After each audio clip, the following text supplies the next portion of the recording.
Hey all you clickers, I hope you're enjoying our little road trip to Maine series. I spent all winter editing it, and I figured, maybe I'll give you guys a little insight as to what it's all about.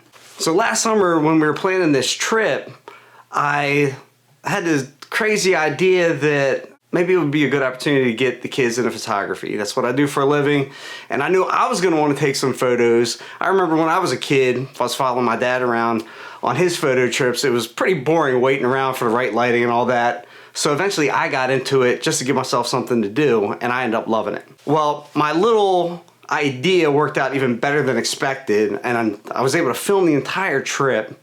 I originally just filmed the whole thing for our own personal vacation video, but I thought, maybe there's a couple other elements that I can get out of this as well. I mean, I've been wanting to start a YouTube channel, teaching some folks some tips and tricks about photography, but it's a lot of work. I already have a full-time job, full-time photographer, video producer. I also help produce some of the videos on my brother's mental health day channel from our fishing and crabbing trips and things like that. Like, I needed one more reason to kind of put me over the edge as to why to put all this together and make it public. There's one element to this Photomax channel that I haven't exactly explained yet, and that is the Max in Photomax. It stands for my firstborn son, Maximilian Francis II, who passed away 6 years ago from basically his condition, Lennox-Gastaut syndrome, which is a severe form of epilepsy that occurs in early childhood, which he was diagnosed with when he was 4 months old. Little Max was born shortly after his mother and I were married on September 23rd, 2000. He was our little millennium baby, and we had all the hopes and dreams in the world for him. Even before his birth, we sensed something was going on. We could tell that he was having some minor tics inside of the womb. He was having some absence spells and just didn't always seem to be able to have the head control that most children would. And we took him to see some doctors. They kind of chalked it up as being benign seizures of infancy. A few months later, things weren't going away, so we started doing more testing, and they paid a little bit more attention to him and found out that he had a much more severe case of epilepsy. Obviously, this was very, very hard for a young couple to take. His mother and I were right around 20 years old. I was just starting my full-time job at the newspaper. Jeanette had a very budding singing-songwriting career, and pretty much all our attention went straight to taking care of him. At that point, it wasn't easy. I mean, we had help. We had some government healthcare help. Friends and family would help out, but it was very debilitating. It's hard to do anything outside of the house. Every time we would take him out, it seemed like it was counterproductive. He would get sick or have setbacks. Financially, it was hard to maintain a normal work schedule. Jeanette was pretty much his full-time caretaker for 7 years. We tried outside nursing help, and it was always tough to gauge whether people would show up on time, or just to have somebody else in your house kind of telling you how to care for your child was just not ideal. It put a lot of stress on our relationship, and though we stuck together as long as we could, we realized that about 7 years into our marriage, things weren't going to work out. We weren't planning on having more kids, so we decided to part ways as friends, mutually take care of little Max and try to give him the best life possible. Thankfully, we were able to meet new partners, give little Max 3 little brothers and 1 little sister that he got to meet while he was still here with us on Earth.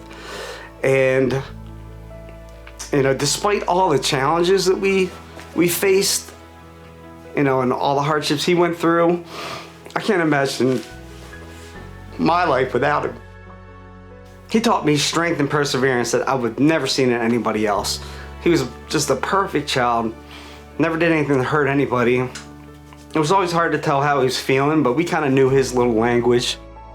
And he made me appreciate everything that I have, everything that I can do, everything that I'm capable of.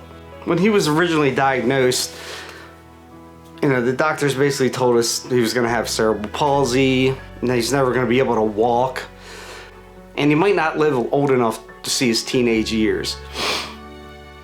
Through his strength and all the love that he was given throughout his life, he made it to be an adult. although you kind of prepare yourself for the moment where you might have to say goodbye to a child, there's nothing that can really put you in the right head place to do that. When I got the call, I really wasn't expecting it. Just thought it was going to be another routine, in and out of the hospital. They get him stabilized, get him home, and, just back to living as normal a life as possible. But on March 16, 2019, I had to say goodbye to my firstborn son. There's been a hole missing inside of me ever since. It's nothing that's ever going to get filled, but I feel like I need to do something more than I am. When I got this channel idea, I thought maybe that could be it. If I could just put some content out there that's creative and fun, and just, enough people will watch, maybe I can raise a little money, raise a little awareness, and donate some money back to help some people. I know firsthand, anybody that's going through those kind of struggles needs financial help. And, it's also very challenging when you lose that child, like just having help there, to care for the funeral expenses, or to, have support just mentally and emotionally through that whole process. This Photomax channel is still pretty much in its infancy, and I'm not sure where it's going to go. I'm not sure how much time I'm going to have to dedicate it to it, but I'm going to do my best. I've decided this first year, whatever income it might start to generate, I'm going to donate 100% of it back to the cause. I'm not sure exactly what the best mode of that is. There's a couple foundations out there. I'm sure there's some local families that are in need of some help. If anyone out there is currently caring for a child with Lennox-Gastaut syndrome, please feel free to reach out. I'd love to help out in any way, even just to be an open ear to someone looking to talk about it.